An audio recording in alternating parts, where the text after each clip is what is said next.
or a rooster will start fighting or will suddenly go into a state of extreme depression.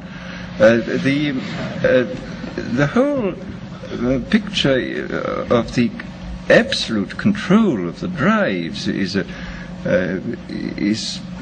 terrifying. And in the few cases in which this has been done with very sick human beings, the effects are evidently very remarkable too.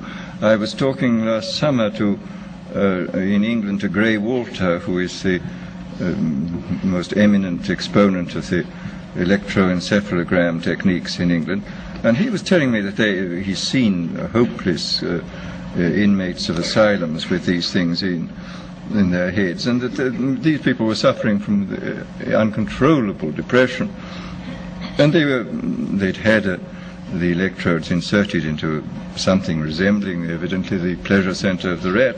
Anyhow, when they felt too bad, they just pressed a button and the battery in their pocket, and he said the result was fantastic. The mouth would go down, would suddenly turn up, and they would evidently feel, I don't know for how long at a time, very cheerful and happy. So that here again one sees the most extraordinary revolutionary techniques which are now available to us. Now, I think what is obviously perfectly clear is that for the present these techniques are not being much used except in a purely experimental way. But I think it is extraordinarily important for us to realize, first to realize what is happening, to make ourselves acquainted with what has already happened, and then to use a certain amount of imagination to extrapolate into the future the sort of things that might happen.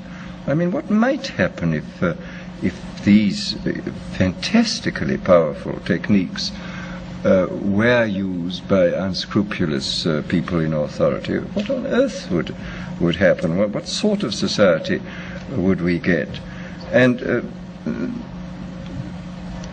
I think this is peculiarly important because, as one sees in looking back over history, we have allowed in the past all those advances in technology which have profoundly changed social and individual life. We've allowed them to take us by surprise.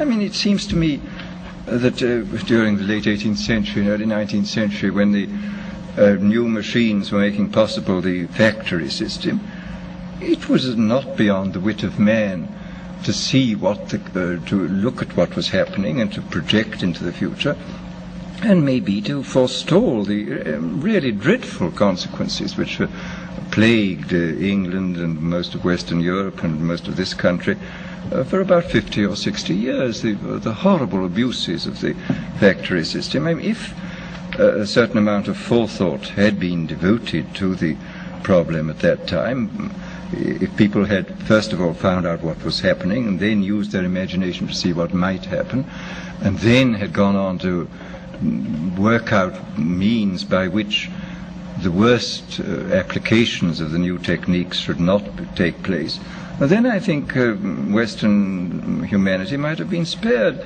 about 3 generations of utter misery which was imposed upon the poor at that time. And similarly with various technological advances now. I mean, it's quite clear we have to start thinking very, very hard about the problems of automation.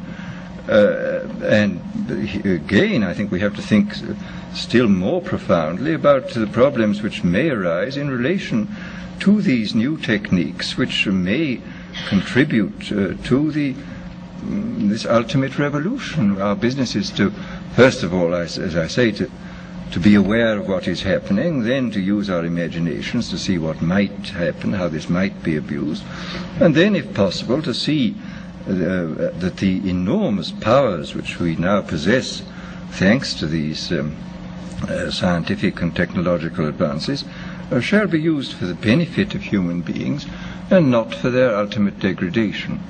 Thank you.